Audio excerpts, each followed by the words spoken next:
Kementerian Pertanian mencatat masih memiliki stok kurang lebih 84.000 ton bawang putih. Agar tidak terbatas, pihaknya mengambil langkah dengan stok nasional yang dimiliki, di mana pada pertengahan Februari, sejumlah daerah seperti di Jawa Barat dan Sumatera Utara akan panen bawang putih. Menteri Pertanian mengakui bahwa impor bawang putih paling besar dari Tiongkok. Meski untuk ekspor berupa bawang merah justru yang lebih banyak yang kita keluarkan. Terkait nasib ekspor ke Tiongkok yang dibatasi, Kementerian Pertanian meminta semua pihak jangan panik.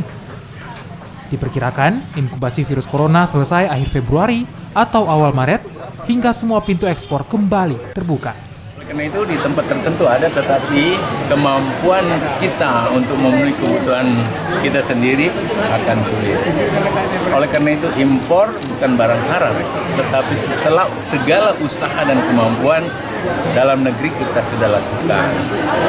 Kalau akhir-akhir ini kemudian bawang putih kelihatan tiba-tiba naik, itu imbas dari corona. Seakan-akan besok tidak akan ada masuk bawang putih lagi kemari, dan padahal dalam hitungan Kementerian Pertanian masih ada kurang lebih 84.000 ton.